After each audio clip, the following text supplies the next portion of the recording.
Reliance ચોકડી પર બેફામ ડમ્પર ચાલકોનો આતંક. બલેનો કારને લીધી અડફેટે, પોલીસની ઢીલી નીતિ સામે જનતામાં રોષ.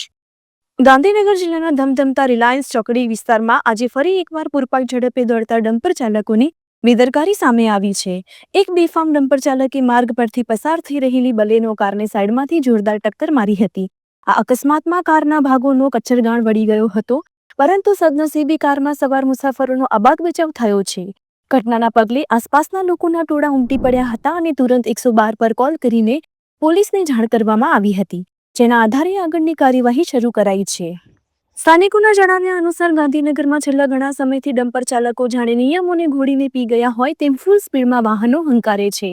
ખાસ કરીને વ્યસ્ત ચાર રસ્તા ઉપર પણ તેમની ગતિ ઓછી થતી નથી, જેના કારણે સામાન્ય વાહન ચાલકો અને રાહદારીઓ હંમેશા ફાળમાં રહે છે. રોજના રોજ થતા આ અકસ્માતો હવે ચિંતાનો વિષય બન્યા છે. આ ઘટના બાદ હવે પોલીસ અને ટ્રાફિક વિભાગ સામે પણ સવાલો ઉઠી રહ્યા છે. શું તંત્ર કોઈ મોટી જાનહાનિ થાય તેની રાહ જોઈ રહ્યું છે? પોલીસ દ્વારા ડમ્પર ચાલકોના ઓવરસ્પીડિંગ અને ટ્રાફિક નિયમોના ઉલ્લંઘન સામે કડક ઝુંબેશ ચલાવવી અનિવાર્ય બની ગઈ છે. રિલાયન્સ ચોકડી જેવા ટ્રાફિકથી ભરચક એરિયામાં પીસીઆર વાનનું પેટ્રોલિંગ વધારવાની અને સ્પીડ લિમિટનું ઉલ્લંઘન કરનારા ચાલકોના લાયસન્સ રદ કરવા જેવી કડક કાર્યવાહી કરવાની તાતી જરૂર છે, જેથી નિર્દોષ નાગરિકોના જીવ બચાવી શકાય. અહેવાલ ચિંતન શાહ, ગાંધીનગર.